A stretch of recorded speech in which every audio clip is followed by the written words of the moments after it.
This podcast is part of the Big Heads Media Podcast Network. Go to bigheadsmedia.com for more great podcasts.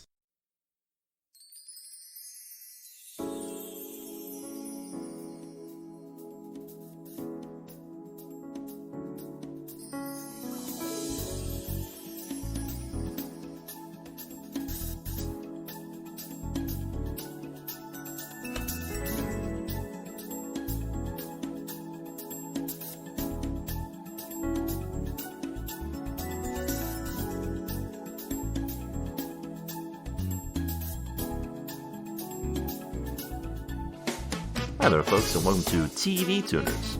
It's a television podcast for the true fanatics. It's a weekly dive in the latest in TV news and reviews. I'm your host, Swanson. With me, as always, is my co-host and Jewish street tough, Stairmaster. Oi, those fucking crots, let's go give them a shimmy and a shake. I'm from the 1930s, you see? Oh, you sure are, pal, and you look like you're about ready to go give them what for. Warriors, come out and play. Yep, that's right.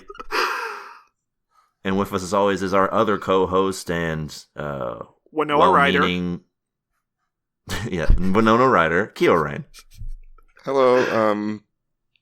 That name means a lot less than the description Swanson would have said, so I'm not going to say anything to correspond to the character. Stranger Things.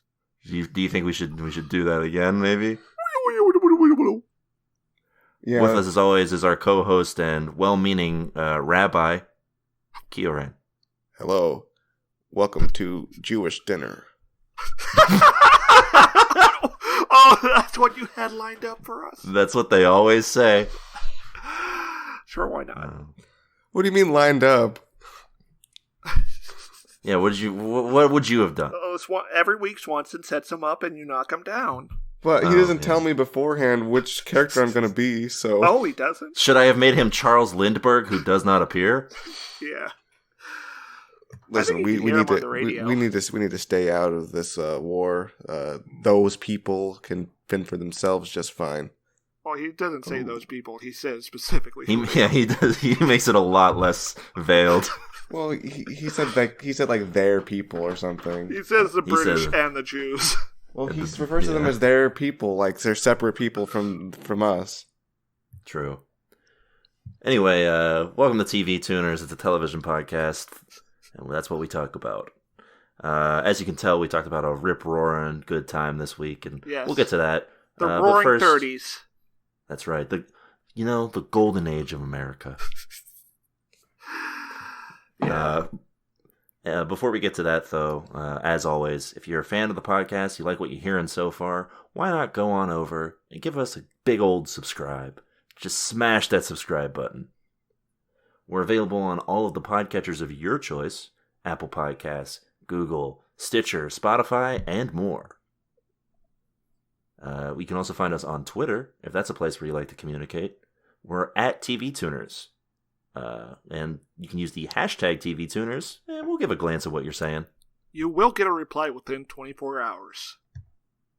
That's the TV Tuners guarantee. I thought we responded to the emails on the podcast, not via a reply. That's right. If you have any quips, comments, questions, foresights, or otherwise, you can send them to us at tvtunerspodcast@gmail.com. Please. What's that email, Keo Rain? I think it's like television something at hotmail.net. That's right. Please send us your foresights. We need oracles in these trying times. We really do need to sort of know what's ahead of us a little bit, maybe. You can be like this potential fan of the show who sent us an email titled "Decisions of a Fleeting Star." Oh, hi. That sounds like hello, a Dirty title. Swanson, Clean Keo, and Bearmaster. Is that seems. How's that spelled? Bear. Oh, so he thinks I'm a bear, huh? Yeah, I don't think you're nearly burly enough to be a bear. Yeah, these are maybe a twink. This is an otter podcast for sure. Yeah. I don't know. It seems Earth is doomed. Look it up. It seems Earth is doomed. I have equipped my 2003 Saturn Ion with an warp propulsion regenerator I recently purchased at a Harbor Freight parking lot sale. I intend to escape Earth's cruel gravitational pull and live the rest of my years on the moon, playing moon chess and fondly remembering the Chicago Bears. I'm now waiting for my Saturn Ion to fully generate its drive cores, and in the meantime, I have time to watch one TV series before I leave Earth. Should I watch The Sopranos or The Wire? Ooh. Regards, Pool Noodle Frank, Hammond, Indiana. Wow, national television question. So that entire premise, thanks, Frank. That entire premise was a setup to ask a TV question. Yeah, I mean, why wouldn't it be? You know, you have to add a little bit of flair to your emails so that we understand where you're coming from. We need context, emotional context, and whatnot. Now, this sounds like a tough question, but I feel like we all have the same answer. This is a very tough question. Like the last thing you're gonna watch before you leave Earth, though. I feel like The Wire is more rewarding. No, I mean The Wire is less relevant if you're gonna go live on the moon. I think the character arc of Tony Soprano. That's I guess you want to watch before you go to the moon. Yeah, I guess that the arc of The Sopranos does sort of prepare you for living on your own on the moon. Yeah, please explain to me how that works there, because... The Wire is about social commentary of the United States in particular, and that's not going to be relevant when you're living on the moon.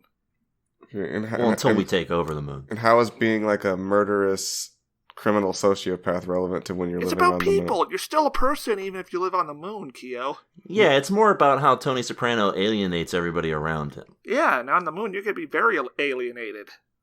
Yeah, you'll be the only person there. Well, there'll also presumably. There might be some rabbits if Japanese myths. So it literally doesn't matter how good or bad of a person you are if you're on the moon, then. Oh yeah, you'll still be lonely. Right. Maybe that's what happens at the end of The Sopranos. He goes... An astronaut just shoots him into a space crystal prison, and he's trapped on the moon. Yeah. Better ending. I guess we'll have to ask David Chase when he eventually comes on. Yeah, he will eventually come on the podcast. We will not be finished with this podcast before David Chase is here, talking about an asinine TV show with us. But Kia, you sound like you're pro Wire. What's your... No, I just like The Wire better. I mean, I agree with that. Yeah. I guess, but the specific question was, what should he leave before he leaves Earth? And I don't know if The Wire is necessary. The Wire gives you a good reason to leave Earth, though. Yes, that is true, and I think paradoxically, The Wire is an easier watch. Yeah. I think I'm gonna go with The Wire. Mm-hmm. Yeah, watch The Wire. I'll stand by my opinion of The Sopranos, but we're all respectful gentlemen here. Yeah. So that's 2-1 in favor of The Wire. So yeah, that's a tune out on The Sopranos. That's right. That's right. Garbage. Don't watch that program. Cancelled. Thank you, Frank. Have fun on the moon. I hear it's cold. All right. The coronavirus has affected all of us, so it's time for what I think might be a fruitful edition of What You Guys Watch This Week. Oh, well, I read Contradictions of Capital, a basic introduction to Marxist economics. Wow, look at this little rich boy over here reading. That's a book. Oh, I'm sorry. Yeah, this isn't Book Burners. Oh, is that what our literature podcast is going to be called? Yeah, I don't think there's anything problematic with that Yeah, title. we burn through books on a weekly basis. Yeah, exactly. I thought the premise of the podcast is that we deem whether or not books are going to be censored or not, and if they are. Oh, that's a great Is this book burnable or not? Does this book burn? I've also been reading A People's History of the Russian Revolution. So They're both very good reads. Yeah, you've been taking the time to sort of read up on your socialist bona fides. Yes. Please don't ask me any questions. Everyone I know on Twitter is smarter about this than me. While Stairmaster has been planning for the revolution, I have been retreating into the safe nest of old sitcoms. So I recently got laid off for the time being, so no, we've been through Night Court. So naturally, that meant I watched, some Cheers, some Mary Tyler Moore, I'm getting into MASH a little bit. I've watched it before, but I'll let you know when I get to the point in the quarantine where I start watching like Wings or something. Oh God, those desperate times. But I haven't been there yet. I'll probably get to Taxi in a little bit. That's a good one. Highly recommend that show. Oh, I thought you meant the movie. No, do not watch the movie Taxi, starring Jimmy Fallon and Queen Latifah. You mean? Oh God. Oh no, I'm thinking Taxi Driver. Yeah. Yeah, you can watch Taxi Driver. Sure. My brain's not so good right now. I think I might have the corona. Now, unfortunately, due to food shortages, Swanson does not have a bowl of cereal on hand, so I'm not allowed to talk about One Piece at all. That's true. I'm out of cereal currently. So. But where are you at, Keo? Listen, Keo, I will give you 30 seconds to talk about One Piece. Yes, give us the premise of the current arc you're on. Well, I'm not on an arc anymore because I just finished an arc. Okay, well, what's that arc? They're in the sky, and the Stretcho kills God. I regret to inform you, it's been 30 seconds. Oh, do you have any questions about Stretcho killing God? No, I understood it perfectly. I meant Swanson. Oh, was God Eisen? Yes. No. Oh. He's more of a cocky guy than Eisen. Look at who's you smart. could hear Stairmaster squirm when you said yes. Listen, Eisen's extremely cocky. He's like, no, he's smug. There's a big difference. Smug is more like, in your. Oh, and what would you say cocky is? And use only noises, please. Ha ha ha ha! That's cocky. That does sound pretty cocky. Yeah, you're all right. Like smug is like a smirk, and cocky is a grin. Yes. Yeah. For the folks at home, it's more of the guy in One Peach. It's more like Gilgamesh. One Peach. Yes, than Eisen. I know neither of my co-hosts will get that reference, but. I guess I understand Gilgamesh in the terms of like Final Fantasy lore. I guess they're kind of similar, but a little bit different. Anyways, that concludes our one segment. You would think. I'm not done yet. Oh, fuck. I watched some sitcoms, but that wasn't all I watched. Uh-oh. I caught up with the first show we watched from 2020, Dracula. Oh. I kept putting that off. Yeah, it's easy to get through because it's only 3 episodes, but that last episode, woof. What? Uh-oh. Like, what do you mean, wolf? First episode we watched on the podcast. You can go listen to that episode. Second episode, more of that one, kind of fun, little ship adventure. Third episode, should I don't know. You're planning on watching it. Should I spoil this? Well, or? I mean, is it bad or good? If it's good, good, wolf, or is it like emotional? Dracula at the end of the second episode ends up at the bottom of the ocean, and when he comes to, it is 123 years into the future. He is now in modern times for the third episode. Ooh, does that improve the show or worsen it? Worsens it because the focus is all over the place in that last episode. Dracula hangs out with an Instagram model. I don't know. That does kind of sound fun. Van Helsing's very, very late relative is there, and she has cancer, and that's apparently poisonous to Dracula. What is going on? Like they went with cancer and not like HIV? Yeah, I guess. Renfield is there, and he's Dracula's lawyer. No, that's fun, I guess. They covered all It's this fun. in one episode. Well, these episodes are like a movie length. Yeah, if you need to reminder, Keo, they are 90 minutes. Oh. And this one somehow meanders despite having to cover all of that. Damn, I can't believe they would fuck it up in the... And the ending is, I'll wait till you guys watch it. I won't spoil the ending at least, but the ending is pretty baffling. I knew you were going to say baffling. Yeah, I mean, it is my go-to word, I think. What a shame. We've let down the American people once again. Yeah, so Dracula is 2/3 of a good show. That's better than most shows. Yeah, I guess. So I would still say go ahead and watch it. Just, prepare yourself for the disappointment that is the ending. Because there's still a lot of good stuff in that third episode. Yes. It's episode 1 is like Dragon Ball. Episode 2 is like Dragon Ball Z. And episode 3 is Dragon Ball GT. Also, is Dracula going to the bottom of the sea like a thing in fiction? Like a JoJo reference? No, I think it's just straight up a JoJo reference that they didn't realize was a JoJo reference. Because he's in a coffin at the bottom of the sea. Oh my god. And he does break out of it and then have to walk to shore. But he can't stop time. No. That's the one thing we learned in episode 3 is that he cannot, in fact, stop time. Oh, they make it clear. That's good. Yeah. He looked at the camera and he says, if only I could stop time and I could get out of this. Wish I could move in the frozen time. And then Jotaro punches him in the face 100 times.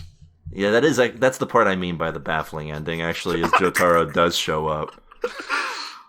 I don't know, I think I would be on board if that happened. Yeah, but he's played by like a lame British guy. Oh no! I don't think he can cast Jotaro since he was based off Clint Eastwood, and we don't really have that sort of actor in our current era. I'm sure we could find one. The closest thing we have to a tough masculine icon is Keanu Reeves and John Wick, I think. Well, you also gotta imagine this is a BBC production, so he's gonna be played by a British guy. Oh, God! Oh, no! Yeah, instead of saying yada yada, he would say, bloody hell. That makes sense, yeah. All anyway, right. That's it for... Yeah, that's it for what's on this week. Or what? That's not the name of the segment. That's it for what we watched. Let's get on to the news, huh? There's actually a surprising bit of it. It's almost like something's happening. Yeah, and all of it is related to one particular thing. Harvey Weinstein. That's right. He's got it too. Everyone's got Rona fever. Everyone's received the kiss of Corona-chan. Yeah. Let's start with what I think will be the quickest one to talk about. SNL has recently announced that it's suspending production indefinitely due to the virus. Woo! Yeah! Got him! Ladies and gentlemen, we got him. At long last. Do you remember the last SNL thing you enjoyed? I think I can guess what Keo's is, even if he's not cognizant of it. I like John Mulaney, and he hosts like every year for the past 3, but his first lobster sketch that he did was pretty funny. Oh, that sounds like a ripoff of our crab. No, it's someone orders the lobster at a deli in New York, and everyone around him tells him that it's a bad mistake through musicals. It's a very batshit sketch that's really funny. Okay, I thought for me, and I'm guessing this is going to be the same for Keo. It would have to be the Lonely Island bits. Yeah, I would say, yeah. Andy Samberg's been gone for almost a decade now, hasn't he? Oh, he's hiding? Gone from the show. Oh, I thought it was like a Luke Skywalker in the sequel trilogy situation. No, I mean, he's still on TV. He's on Brooklyn Nine-Nine. Yeah. But, yeah. Keo, am I correct? I actually have no clue what you're talking about. Lonely Island, Jizz in My Pants, Like a Boss, and technically Mother Lover, even. Oh, that's that was technically them. That's SNL? Oh, yeah. That was those on are all SNL, sketches. but it was Andy Samberg and Justin Timberlake, not the other Lonely Island guys. Okay, yeah, I that's probably it. Unless was Space Olympics on SNL? I don't think it was. I don't no, think. But that was their best work. Yeah. This is a good time, as always, to remind everyone that Pop Star Never Stop Stopping is an underrated movie, and everyone should watch it. It's probably on streaming. The truth is, though, that my favorite latest thing from SNL was Elizabeth Warren's amazing appearance. Oh man, that was so great. I loved how she didn't endorse anybody. Wasn't it amazing that she showed up? She would have been so electable. I'm with her. I'm still with her. It's important to note that John Mulaney sketch that I mentioned was one that he wrote when he was still on SNL and then had to do once he became a host like years later. So even the best thing from SNL that I enjoyed was something that was written years before. Oh, that's really tragic. All right, so Popstar Never Pop Stopping is not on any streaming services, but you can rent it on Amazon for money. It's worth it. It's worth it. Tune in. Anyway, yeah, there's no telling when SNL will be back, but hopefully never. Well, they're gonna bring it back. People apparently still watch it and care about it.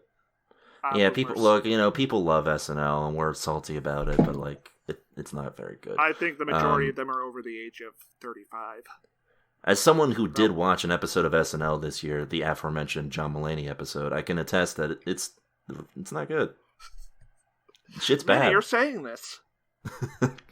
There's a lot of people talking about it. SNL's just not good. I don't know. Like, I heard people talk about how it's not good, so I was like, you know what? Let me try it and see what it's like. And I'm like, okay, they're making jokes here. I can tell there's jokes happening, but none of them are landing. Yeah. And it's just... to fire Alec Baldwin and, what's her name? What's his name? Yeah. They really do rely on people who aren't even part of the cast to just sort of do their sketches for them. Yeah. I feel like a lot of it is just that the format of SNL doesn't really work anymore. Yeah. Without like major rehauls to how you do things, which aren't going to happen from the 70-year-old producer of the show. In a lot of ways, SNL is like a thing we'll talk about later, the WWE. Ooh. Interesting. I would like to hear more about that, so let's move on. Well, yeah, we'll talk about that in a little bit, but for now, I want to talk about Germany. Oh, God, what did they do We're now? also going to be talking about that later, but Germany has been hit by, like most of Europe, has been hit by the coronavirus before it came over here for its U.S. release. It's U.S. broadcast. Yeah. And it didn't hit anybody, the people most unaffected by it, by which I mean unaware, were the cast of Big Brother Germany. Oh, God. The majority of the housemates on the show were in isolation since February 6th, which was before the first reported death of the coronavirus in Germany.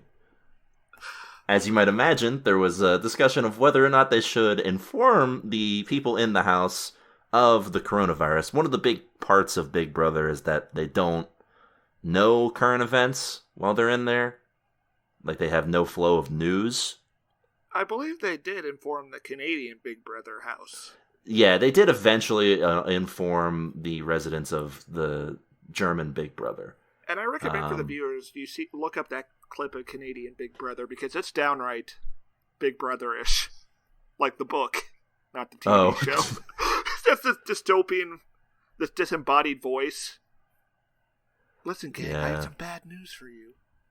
You might have heard about the coronavirus. Well, it's become a global pandemic. Yeah, the brass originally said that they had no plans to tell the residents, but did enact special hygiene measures to protect the cast members. They're just like suddenly like, all right, you got to wash your hands a lot more now. We've installed additional UV lighting, and you wear this mask. And no, I'm curious. Stay 6 feet away from everybody. I'm curious if you two can figure out how they did eventually decide to tell them. Like somebody caught Werner Herzog came in and was like, "You are cowards." I think somebody on the cast of Big Brother got the coronavirus, and they had to tell them. Family members died. Oh, it's not as bleak as Kyorain is thinking, but it is also pretty bad. And Stairmaster isn't completely far off, honestly. They announced this special live episode airing on Tuesday, during which they informed the cast of the crisis and played video messages from their relatives. I love capitalism, baby. We gotta commodify that pathos. Well, this is Germany, so... Germany is also capitalist, buddy. Oh, are they? Good on them. We don't have any actual, like, socialist countries. They're just have a social safety net. Doesn't Germany have socialized healthcare, at least? They're social democrat. They have a welfare state. But the means of production are still owned by the parasites, you know. Well, yeah, I guess. I just meant they were slightly less capitalist than us. They're slightly more civilized than us, I would say. Yeah. They did have the courtesy to... they had the courtesy to let all of the Germans know, all the German Big Brother cast members know. As for the U.S. version of the show, CBS was forced to inform all of them after one of the cast members' family members fell ill. Oh, Yikes. So there's that. I'm curious. Do you know how Big Brother handled 9/11? Yeah, actually. Wow. I'm glad you asked. It was actually in this article. The CBS version of Big Brother did actually break convention to tell people about 9/11, and that was also because someone's family member was missing in the aftermath. Oh! I want to know how they explain 9/11 to these reality TV show people. There's also apparently a viral clip from 2016 where they inform everyone that Donald Trump has beaten Hillary Clinton. Oh, God. I bet half of them were happy, half of them were sad. Yeah, like, I mean, bro, I'm sure there was this at least... is so raw. Yeah. I swear to God, if Trump comes after my family, I'm out of here. But yeah, let's keep the coronavirus has been affecting everybody, but most of all, it's been affecting our TV. Oh no. That's right. Yeah, the reception's bad now. Yeah, I haven't been able to fix the satellite since the coronavirus because I can't get anyone out here. You can't go on your roof because you're afraid you'll catch it. Yeah, it's airborne. That's a prime place to catch it, up in the air. It's not only, of course, been affecting TV. All of the entertainment industry has been affected. Movies are canceled. No! Yeah, Sonic the Hedgehog was our last blockbuster for 2020. Yeah. And good on him. He deserves it. You know, hey guys, get ready. Too fast for Corona. Well, hedgehogs can't catch it. Yeah, true. Yeah, so our TV is, of course, also being affected along with sports and movies and wrestling. Sports! Another thing we'll get to. TV, of course, had to be shut down, as with all of Hollywood's productions, which means that some of the broadcast network shows have not finished their 2019-2020 seasons. Oh. Which, if this goes on long enough, means that some of them might just abruptly end their seasons. Which is a pretty... What was that, sir? What are these shows, Swanson, that are in trouble? Well, the ones that are in the most trouble, of course, are the ones that are already in their final seasons. Shows like Empire or Supernatural. Uh-oh. Shows that have a planned ending, but haven't been able to film it yet because of productions stopping. Well, here's what they need to do. They need to film the show on schedule, but just keep the actors 6 feet apart from each other. And what about all of the crew member? I think that's more. I think a regular TV crew is more than 10 people. Keep them 10 feet apart from each other. I don't think you have that much room on a set. Build closed off. a bigger set. Oh man. Ooh. Can you imagine what that would do to, like, Tumblr if Supernatural got killed by the coronavirus? Yeah. Like all the fanfiction.net AO3 people. Now, the initial plan is for all of the episodes that aren't aired to just be tacked on to next year's, next TV season's scheduling. Of course, this doesn't really help with, like, final seasons because what are they going to get tacked on to? Mm-hmm. And also, contracts are a big thing. A lot of these people have contracts that end in the summertime, especially on the final seasons of shows. How do you get these people back? I'm guessing they don't have act of God clauses or anything in there. No, I'm assuming not. Most importantly, of course, what does this mean for the traditional fall TV premiere season? I think much like traditional institutions in America, they will hope they'll change, and they won't. Oh, I don't think we'll have either come fall, but that's just me. Yeah, well, here's hoping. This could potentially change the fall TV premiere season. Something that has, with the increasing nature of peak TV, seemed useless. What they should do is they should just re-release old shows and pretend they're new in fall. Yeah, bring back 24. Yeah, get ready for Cheers. Just start airing Bleach again. On that's already happening. Oh. And that brings us to our next news story. No, I'm just kidding. They need to bring back Adventures of Sonic the Hedgehog. Oh, they might do that to fill.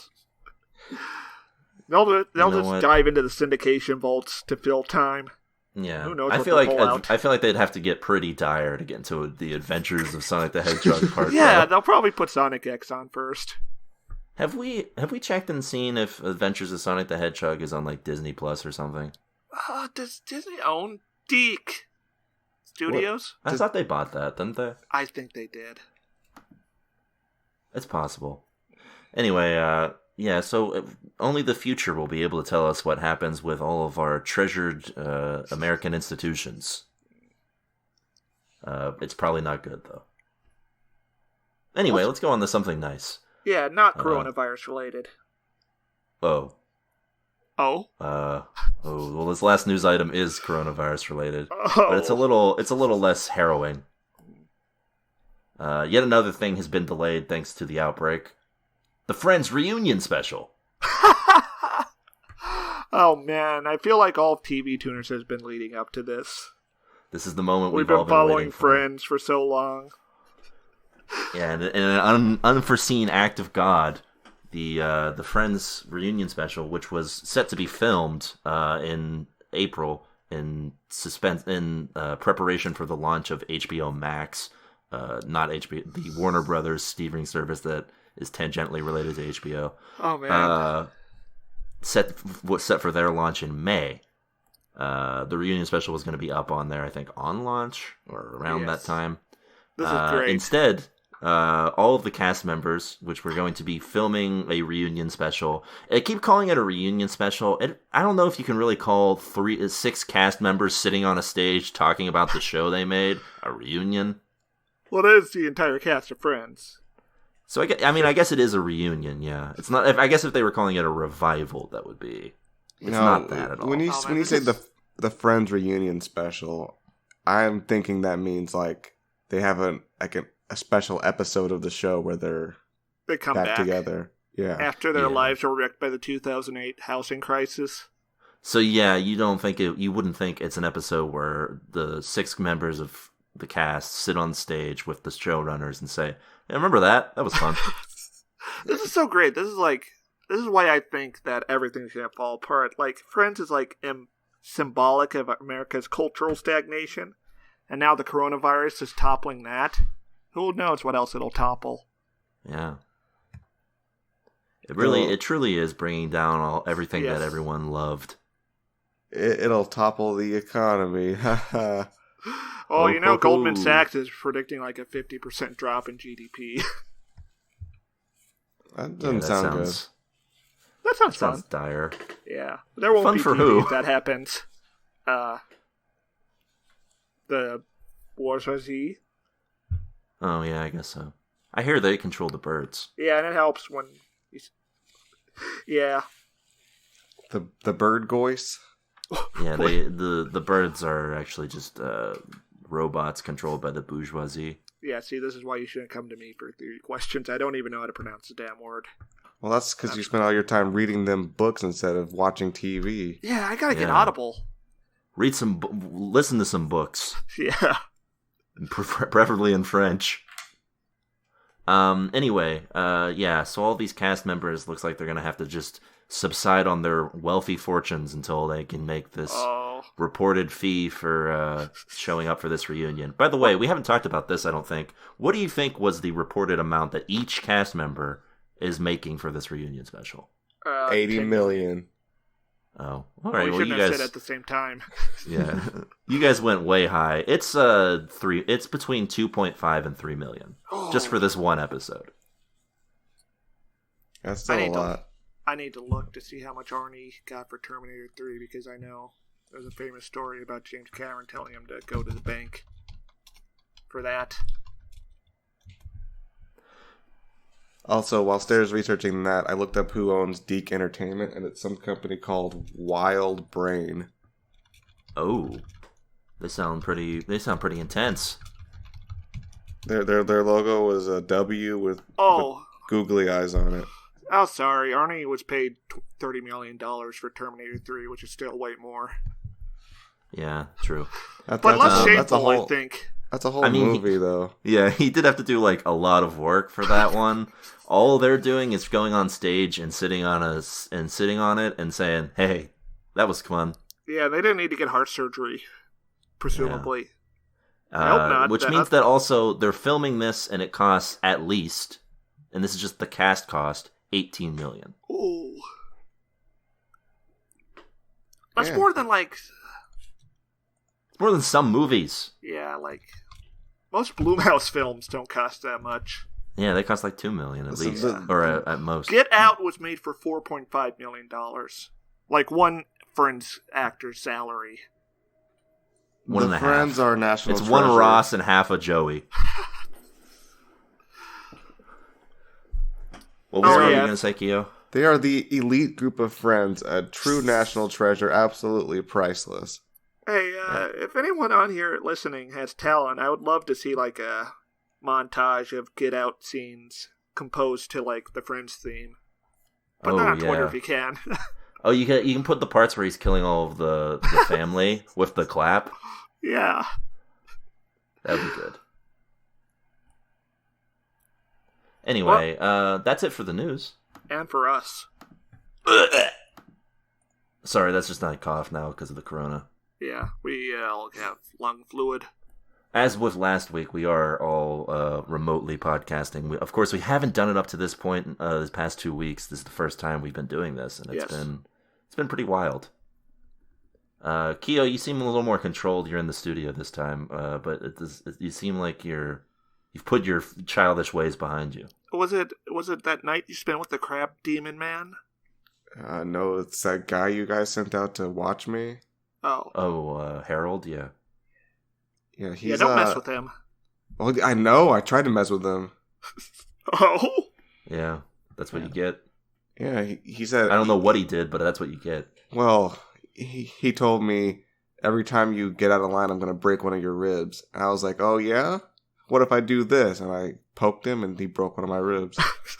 Well, as long as you don't get up, that will probably be fine. It hurts. Yeah, I know. Yeah, well, let's take a quick second to take a smoke break and think about all of the people in our lives. And how all my ribs are broken now? All of them? Well, yeah, I mean, I didn't stop there. I had to... All of them? Thank you, Swanson. I had to, test the boundaries, and each test resulted in a broken rib. I don't know. I had to stop because I didn't want him to break something else, like my spine or something. Oh yeah, that's an important. Oh, that's a real Sophie's choice. Yeah, would you? Oh, don't give him an idea, Keo. Yeah, let's not talk about dick breaking. Anyway, I don't want to test that out. As always, it's 4 p.m. As always, we're part of the Big Heads Media Podcast Network. There are tons of great shows on Big Heads, like this one, Voices of Misery, a show that's all about pop culture. Give it a listen. Hey, what's going on, everybody? It's a Nerd and Nerdette from the Voice of Misery podcast. If you want a show that's about pretty much anything, it's a variety show about life, love, mental health, the pursuit of happiness, and a ton of different interviews going from Karen Parsons to Ava Devine and other various adult film stars to just random people on the street that I think are interesting. You should give us a shot. Voices of Misery podcast. Voicesofmisery.podbean.com, at Voices of Misery on Twitter, and Voices of Misery anywhere you can find your favorite podcast. Give us a shot if you're not easily offended. Yep, that's a rip-roaring good time that you're sure to love. Wow. Yeah, I could see that being an alternate reality version of us. Yeah, if we weren't medicated. Yeah, there'd be one less of us, and one of us would be a woman that barely seems to speak. What if I was a girl? Ooh. Well, get a load of this, Stairmaster. Gender's a construct. Whoa! I'm gonna have to do further research on this. Further research is required. Anyway, let's move on with another segment near and dear to everyone's hearts. It's Slam Corner. Hit the theme, Keo. Play the game. Well, I guess they're doing a theme, huh? I don't think that's how the song goes at all. Well, too late. Good enough. Welcome to Slam Corner, where I regale Kyoran and Stairmaster about news and wrestling, and they pretend to be interested. Are they still doing wrestling? It turns out the coronavirus has not affected wrestling. Oh. Well, yeah, I mean, too powerful. it's affected them, but not in any ways where they have to like do such pesky things as cancel or not wrestle. Do you think Brock Lesnar will be okay? He'll be fine. He's a big, beefy boy. Yeah, but he also had diverticulitis. Oh, maybe not. Doesn't slamming people around like cause like a lot of risk of infection? It causes a lot of problems to your brain. But I mean specifically for this situation. Yeah, people are always getting cut up on these wrestling matches. I mean, yeah, there's potential for infection here, but hey, you know, if they're gonna do it, why not? That's the spirit. WWE, of course, has TV contracts to fulfill, but they're not the only TV game in town. Ooh. All Elite Wrestling also has contracts that they need to fill, and both of them have had to recently film their TV shows in front of no audiences. I can't believe that's what it stands for. What did you think AEW stood I for? thought the 8 stood for American something. Oh, no, it's All Elite. The group that founded it is called The Elite. Oh, that makes sense. Isn't that a comic by, I want to say, Mark Miller? Oh, maybe, but who cares? It's by Mark Yeah, Miller. fuck him.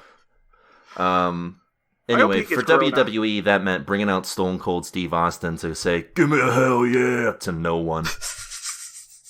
Oh, yeah, I saw this, didn't I? I thought that was edited. No, that's the. I mean, it's partially edited, but that is the clip. Is like I think it's purposely a joke that he was making, but also it is weird to see him go out there and no one's there, no one's interacting with anything.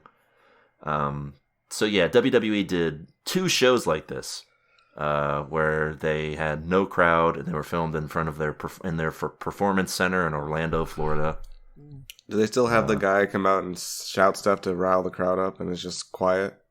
Yeah. I mean, I wish they did, but what they did is just had people like cut promos to nobody. They just acted like the show was still normal. If Mankind cuts a promo in the forest and no one's around to see it, did he really cut a promo? Yeah. No. The most egregious part was they're still trying. WrestleMania is still happening. Oh God. They haven't postponed it or anything. They're just doing it at the Performance Center with nobody. Thank God the Royal Rumble was months ago. Yeah. Is it spooky? It's pretty spooky. It's laughable sometimes though. Like when the Undertaker comes out and there's minimal effects. I thought he retired. Oh, he's never. No, what is dead may never die. Not in wrestling. How does this compare to the Super Bowl show WWE did many years ago? Oh, it's worse because it's not The Rock and Mick Foley. Yeah, nobody's getting pinned with a forklift, I imagine. Yeah. They're all just in the ring still. It's not like they're going around the performance center like having fun matches and out there. Oh, they're just all in the ring, just with nobody reacting. Yeah, this is the height of, a geriatric institution unable to change in any meaningful way. Also, if you're wondering why The Undertaker came out of retirement, he got that Saudi blood money, baby. Oh! They paid him enough to get him out of retirement for those shows. And when are we going to get Saudi blood money into our podcast? How do we quote the Saudis? Wrestling. Oh, yeah. I feel like we have to do something that, like, the Saudis would... I think you know what it's going to have to be, guys. Fellas, we need to talk about how Iran is a threat to global peace. That's what I'm saying. We're going to have to talk about something that they're real interested in. Either like that or like maybe a 90s sitcom. Not Friends. They don't like Friends? The too many white people, I assume. Or anime. Do they really love anime in Saudi Arabia? There's photos of like sheiks showing up to conventions in Japan to buy pornography. That makes sense, yeah. That's epic. I wish I was one of them. So to talk about all the bad stuff that was WWE, let's get to the good stuff. Look, not all of WWE was bad. There was some good stuff in it, but AEW just smoked them out of the water with their show. Yeah, they completely ignored quarantine procedures. Just put 40 men in one ring. I mean, not really, thankfully, but they did sort of have way more people on staff than WWE did, so that's maybe a problem. But it was it was more fun for me to watch. And that they also did something that WWE probably should have done, which was they had people who were there who didn't have scheduled matches in the crowd, so that they could. Yeah, so that they could like give some sort of energy to the proceedings. Oh, so like they had other wrestlers heckling the performers that night? Yeah, it was awesome.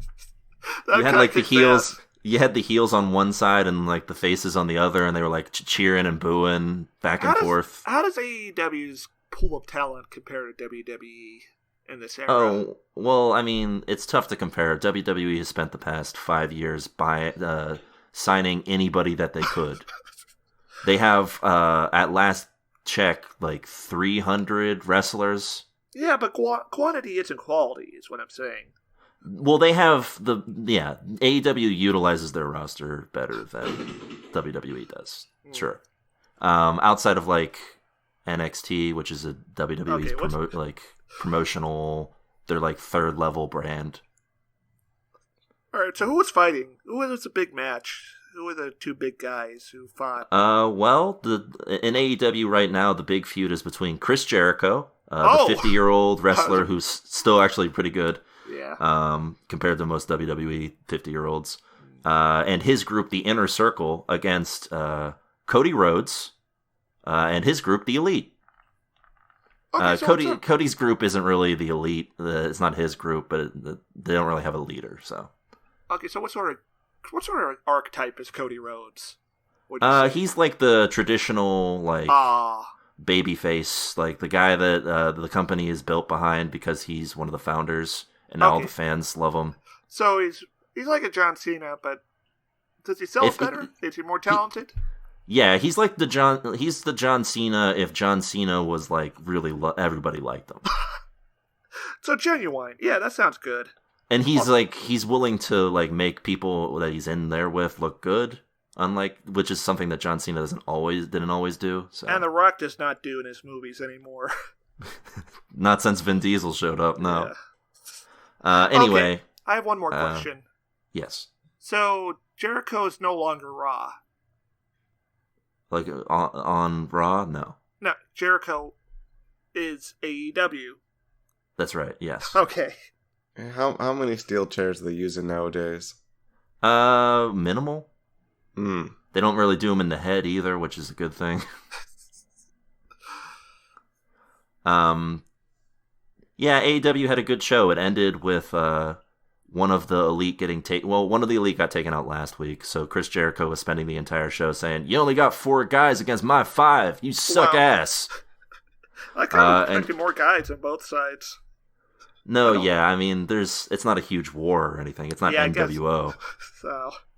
But it ended with Matt Hardy showing up with a drone. What? And like a little drone, not like he's drone striking Chris Jericho. Oh, and, I was thinking like a Predator drone. No. Chris Jericho looked shook, so that was pretty dope. What, just hovering? Yeah, a drone like hovered through the arena and then landed into the ring, and then from the rafters... Oh, so it's Matt Hardy was there. So it's like, that's the wall, brother. I was about to say that. It was very eerily reminiscent of it because the announcers were like, "That's Matt Hardy." That fucking slaps. It was, and it was great because there was like piano playing, but you didn't see where the piano was. It was just piano was playing, and Matt Hardy came out, and he scared the shit out of Chris Jericho, and everyone was like having a great time. And even though there was no crowd, it was a pretty awesome show. I love it. Wrestling is good again, folks. Listen, it's a good time. Keo, you have any thoughts about that? I just appreciate when people are in the rafters. That's the best wrestling trope they've ever come up with. You're not wrong. I mean, yeah, it's pretty. I enjoy when people make a debut from a location where that isn't like the entrance to the ring. I love when like someone shows up in like a car and then gets out of it and people are like, "Whoa, it's that guy!" Or imagine if a wrestler burrowed out from underneath the ring like a mole man. That's also happened before. I think Kane's done that at least once. Wow. See, this is why I can't write these programs.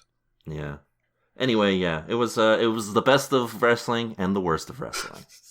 Another edition of Slam Quarter complete.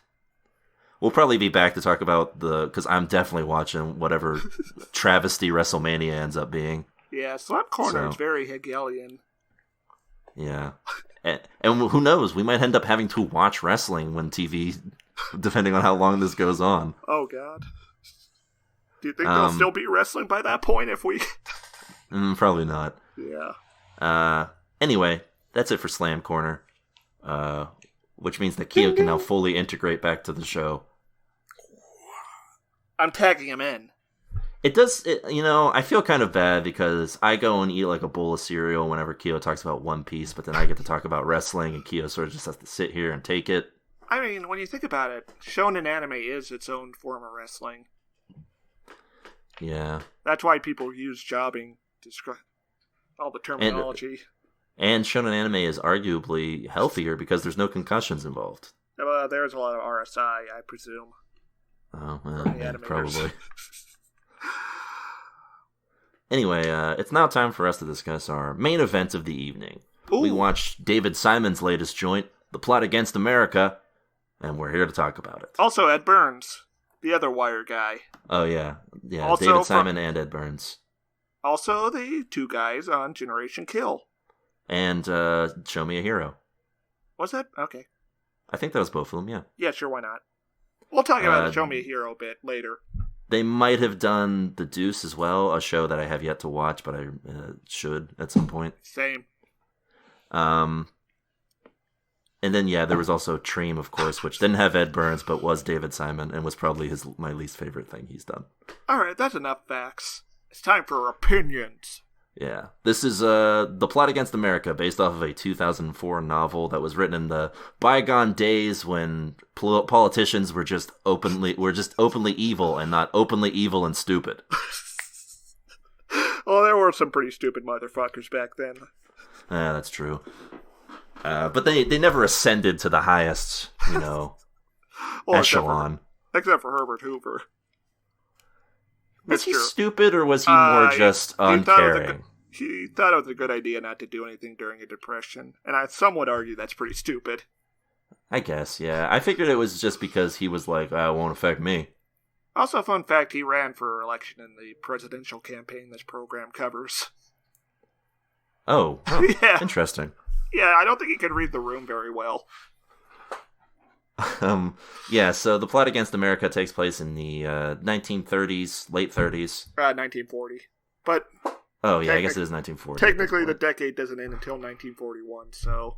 Yeah. As the world is on the brink of World War II, France is just... Well, yeah, it started. France has just surrendered. Yes. America the Chinese army is basically a bunch of unarmed militia at this point. Yeah, America is slowly getting pulled into the war, or is it? This is an alt history book that presupposes FDR loses to Charles Lindbergh, the popular aviation boy who was also friends with Hermann Göring. And got a medal from him. Was a big fan of Hitler. And didn't come back and would spend the 30s in Germany, didn't come back until 1939. There's also, of course, that great theory that his child was actually stolen and placed in Germany as a sort of way of keeping him compliant with the Nazi regime. I looked ahead, and the book does present that as a plot point. Oh, all right. Interesting. Fun personal fact about Lindbergh. I used to listen to this radio program, like AM radio, to see what the Republicans were talking about. And there's this station in San Diego, and every time they did the weather, like reporting about like what the temperatures were, they reported from the airport Lindbergh Field. Oh yeah. Oh, interesting. Which was the name of the airport until very recently. Amazing. I had no clue who Lindbergh was. I just thought like, oh, that's a normal thing for us to have in America.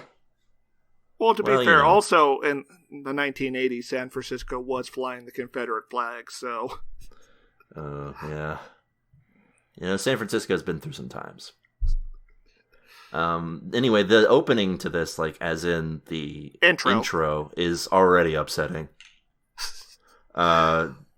Just playing like a good old classic American war tune set to like Nazi shit. Yeah, and it's kind of. I think there's a few like footage of like some race riots from the time period in America interspliced in there as well. I believe so. Yeah.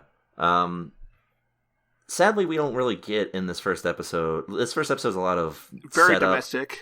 Yeah. And very narrow in focus compared to other David Simon shows. I guess Generation Kill was also it's pretty narrow in focus, yeah. But, I mean, The Wire and Show Me a Hero had a lot of perspectives. Yeah, this one doesn't seem to yet. Based off of what I know about where the novel goes, it's probably going to expand.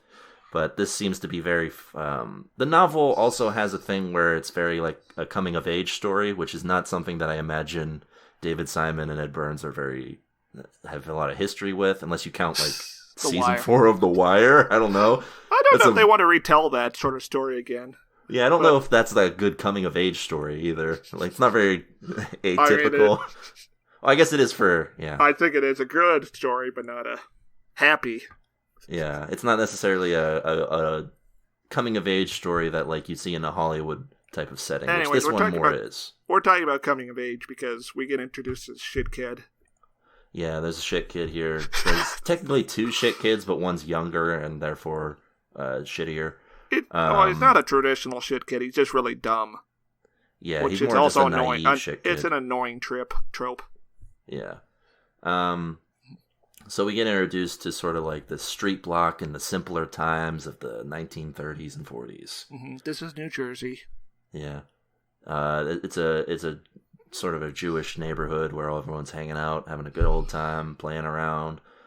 They're playing I Declare War, which feels a little on the nose, but that's Would you most of the show. guys really describe the kid as dumb more than like sheltered? I would say he's naive and like a kid, yes. I feel like the show plays it up a little bit. He's a child. Yeah. He's a child in the 30s and 40s, which makes him double dumb. I feel like growing up in the Great Depression would make you smarter, or at least more worldly. Well, but he's coming out of the Great Depression. The other kids maybe are a little more worldly. Yeah, I guess his family is kind of privileged. They don't seem to be too affected by it. Yeah, the dad is an insurance salesman. Was there a lot of insurance sales going on in the Great Depression, though? Apparently. I think there would probably be a lot of insurance going on. Get yourself bed insurance so your money doesn't get stolen from your bed. Oh, I was thinking more like life insurance because people keep killing themselves or starving to death. Oh, yeah. Things that we get to look forward to, maybe. Yeah. Are starving and suicidal people really getting life insurance? No. I mean, the banks are insured. Well, who knows what would happen if they weren't. This is 1940, so economic growth had technically started at this point. It was because FDR is around and he's begun the process of... He's running for his 3rd term at this point in history. Yeah. The Works Progress Administration and whatnot, the Tennessee Valley Authority, those have already matured. Yes. Yeah, you're seeing a lot of return on his value at this point. So we get this shit kid. We get this scene where the shit kid starts to learn about fascism. And by learn about, he's like, "What's that?" And everyone's like, "Quiet, boy." Listen, you don't need to know about that. It's when a very bad man has all the power. Actually, they don't actually explain it to him very well, do they? Well, no, but they also, to be fair, probably don't know what fascism really is. They probably have a decent idea, like... Yeah, they can see the triumph of the will. They probably watched it in theaters.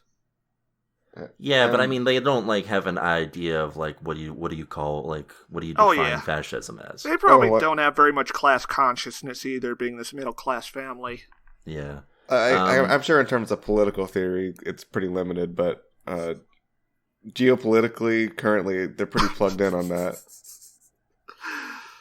Yeah, the main characters that stand out in this first episode are the dad, Herman, played by Morgan Spector, who I think he gets the most to do in this one, outside of the other character that I want to talk about, Alvin, which is his nephew. Yes, his large adult son from another brother. Yeah, who is sort of playing like the 1950s street tough type of thing a couple decades early. I guess they had people on the street being tough. Yeah. It's not like they had anything better to do back then. I mean, yeah, I'd probably be a street tough. What am I going to do? There are probably more no street TV toughs to watch. There are probably more street toughs back then than in the 50s. Yeah. Yeah, he seems like a predecessor to like James Dean or something. Yes. Or like Marlon Brando. Without looking as good. Oh. Wow, Swanson judging men's worth by their sexual Yeah, it's about time we put it around. utility. Yeah. I do not want to see that dick dong. No, not on this guy. Mainly because I'm not sure of the age of the actor. I don't think any of the men on the show are snacks. Oh, what about John Turturro when he shows up later? Okay. He's kind of a great fox, even if he's not graying yet. Yeah. So yeah, the dad overhears a speech by Charles Lindbergh, which they do a good job of playing his actual speech so we can hear his actual rhetoric. It's bad. Which is, yeah, it turns out bad. He's very on the nose, though, compared to our dog whistle era Yeah. of euphemisms and whatnot. Yeah, he's a lot more blunt with it. And the show gets real heavy-handed when they have these like scenes where he's talking with his neighbors and they're like, he'll never win. And like, oh, yes. Just doing the 2016 thing all over again. But I did want to say, imagine actually talking to your neighbors out on the street. Like on a daily basis. Yeah, that sounds like something I do not want to do. Yeah, I'm glad capitalism has robbed us of all social relationships. And put us in isolated units. I would. The most I would want to talk to my neighbors is to say, "Hey," and even then, I would not say it until they said it to me. So yeah, they get a little heavy-handed with like the parallels to 2016 and to our current state. Yeah, that's what I'm worried about. Well, what I say to my neighbors is, I say, "Hey, off my lawn." Oh yeah, you're very possessive of your lawn. Yeah, lawn, your lawn you have in your apartment. Yeah, you keep grass in your apartment, and like by that I don't mean weed. I just mean actual grass. Oh, to be fair, if it's in his apartment, he has a right to tell people to not step on it. That's true. Yeah. Well, I have a right to tell people to step on my lawn, even if it's not inside my apartment. Mm-hmm. So it's my lawn, my property, and I have a gun. Oh shit! Yeah, do you wave that gun around when people walk on your grass? Yeah, and they don't care. It's like really annoying. You should get you should invest in a sign, Kyoran. Yeah, a sign that says I have a gun. Yeah. They can see the gun and they're just like, what are you gonna do? Shoot me? Maybe like a beware of gun sign. Well, technically you want to beware of the bullets. Oh, yeah, I guess it's true. The gun itself can still hurt you. Throw it at someone's face, it's gonna hurt. Oh yeah. Yeah, John Wick can do a lot with an empty gun. Yeah, as we talked about last week. Yeah, and as we've also established, I'm very similar in skill to John Wick. Yes. Yeah, although you still haven't mastered that pencil thing. Well, I've been trying. He's been practicing? Yeah, well, I tried to kill Harold with the pencil, but he broke one of my ribs. Yeah, Harold is like common from John Wick 2. Yeah, you haven't learned about that yet, Kyoran, but you will. So get this. In John Wick 2, there's a character played by famous rap musician Common. Uh-huh. And he fights John Wick. And it's really tough. Wow. Okay, there. There you go, bud. Thank you. All right, where were we? Yeah, I have one more question about this Common character. What's he wearing? His business suit. Nice. Okay, I was hoping he was wearing a business suit. Yes. I was going to talk about how we learned that Alvin had stolen from the service station that he was working at. Yes. And that's apparently that's a no. Well, I mean that's obviously a no-no. But yes. Property rights are sacred in America. Yeah, I like that. When Herman goes and deals with it, he's just like, "You didn't call the cops, did you?" I was like, "No, you're a valued customer." I was just gonna wait for him to show his face and beat his ass myself. Yeah, that back in the days when assault was not a liable offense. Yeah. So yeah, we also have Shit Kid learn about pornography. Yeah, he's in class and he gets a note from his friend in the back, and it's just a drawing of a lady's torso and boobs, no face. Well, Back when you had to draw porn. Yeah, this is a really good drawing, by the way, for an elementary school kid. Like, Yeah, there's I some would be like- cross-hatching and whatnot. If I was a teacher and I saw this, I would be like, "Listen, this is fucked up, but also you got talent, kid." You need, yes, I'm going to put you in touch with some people. Except this is the 1940s, so they didn't have, like, gifted kids programs. Yeah, you could be working for Walt Disney, drawing his porn. Yeah, I'm talking to Charles Lindenberg when he's hanging out with Walt Disney. Yeah, two famous anti-Semites talking about probably anti-Semitic stuff. What's with all, there's a lot of famous influential anti-Semites in this time period. What's that about? Huh. Odd. Yeah, Henry Ford too. I wonder if he'll make a cameo. Oh, yeah. No, he's too busy over in that Ford v Ferrari film. I don't think he's in that film. I think he's dead at that point. Oh, you don't think? I don't know. My dad really wanted to watch that. That's a dad film. It is a boomer film. Yeah. Tune out so at anyway, Ford versus Ferrari. We get introduced to Winona Ryder's character, who doesn't have a lot to do in this episode, but she does. She is a crucial figure in the book, from what I understand. So, but she's mainly just pulling a madman and sleeping with a married person, and just being like, why can't you commit to me? Yeah, women do be like that sometimes. But she does later meet I'm not even going to try and pronounce it. Oh, it's Rabbi Bengelsdorf. You got it right, but that still feels wrong. Yeah, that's why I was going to just call him John Turturro, who's played by John Turturro, who is sort of the sympathetic... Is this the guy who's collecting money for the homeland in Palestine? Because that's unchill. No. John Turturro is the rabbi that we meet later. The movie theater?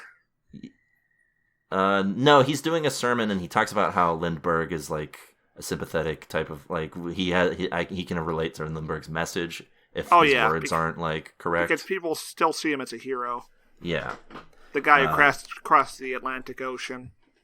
So we see him as sort of a figure who's going to be like apologetic of Lindbergh's more, anti-Semitic tendencies, like, being friends of Hitler.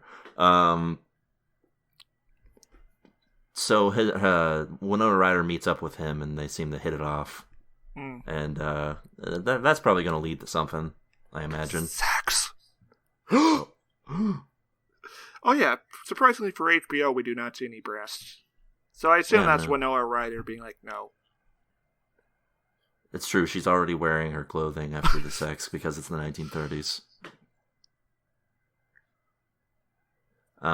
They kept their clothes on back then. I right? wonder what condoms were like in the 1930s. I bet it was not fun.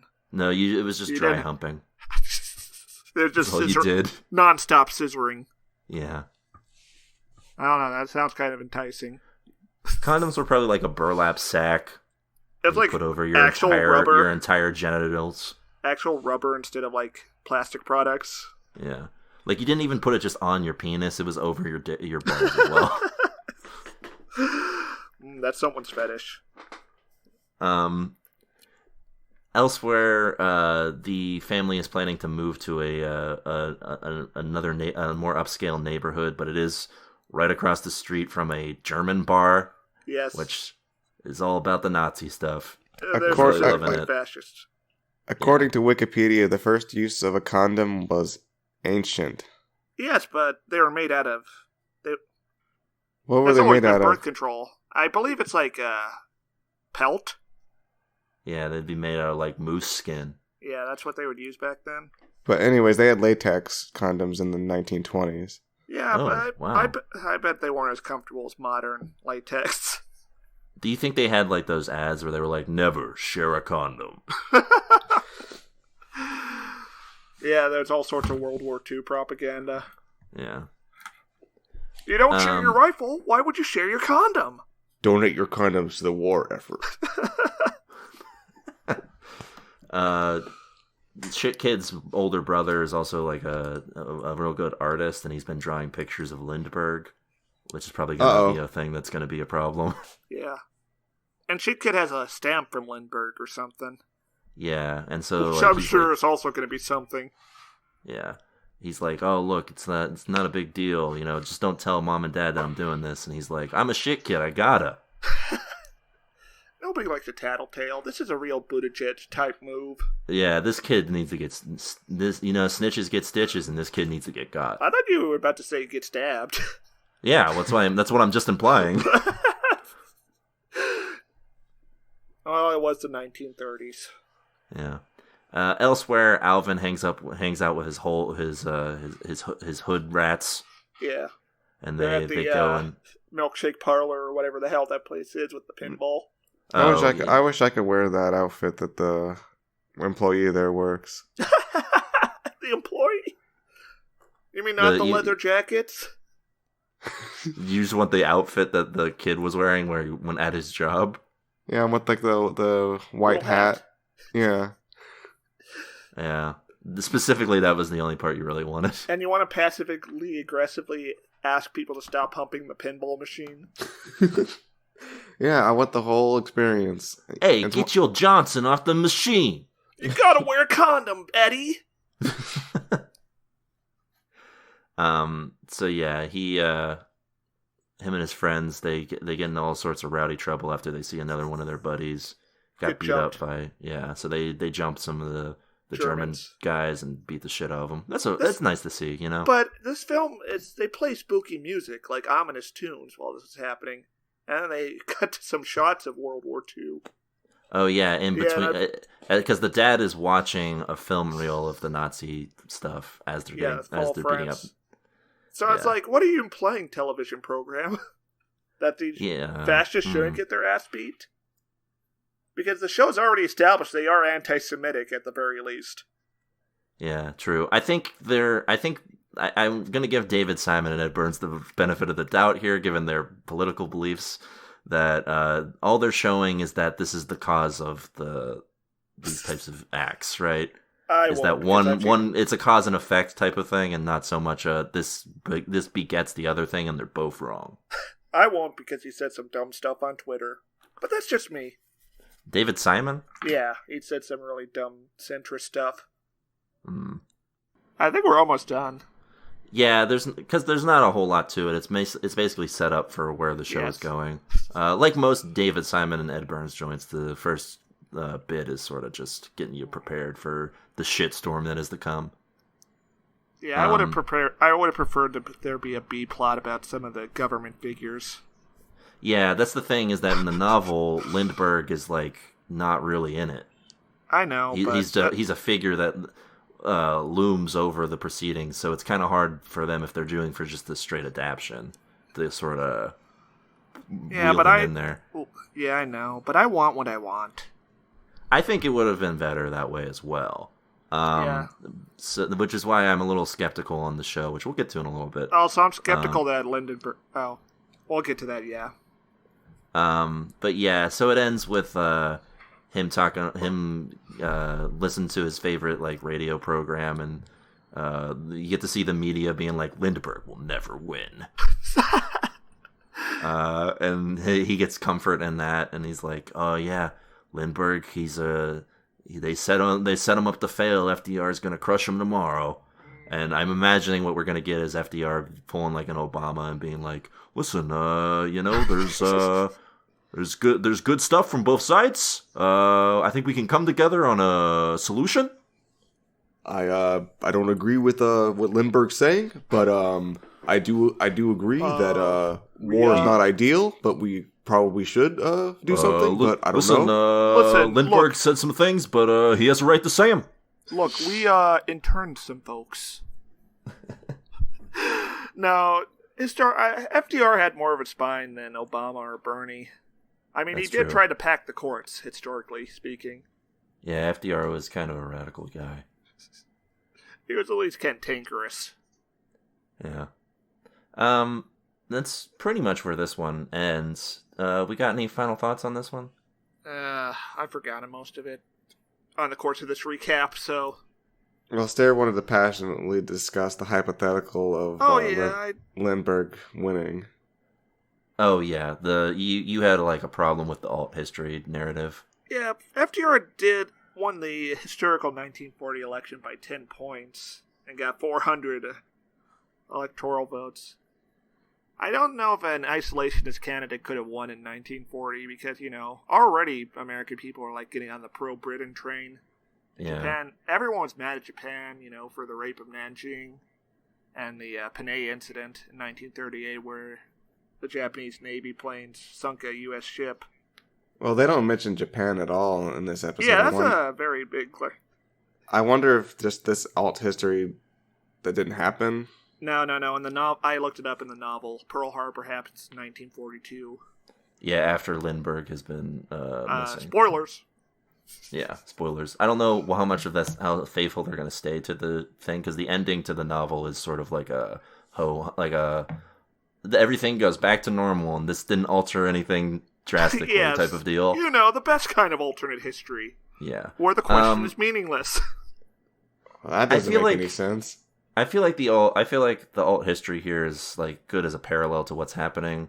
Yes, I guess it's telling us theme rather than exploring intellectually. I guess it would work better if we had some like pro, if we had a perspective on this.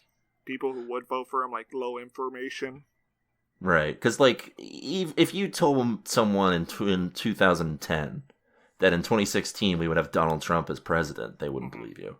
So I could see it being a thing of like, yeah, sure, he might not have had a chance, but there was also the chance. It's more conceivable, I think, for someone in 1930 to see Lindbergh as president than Trump as president.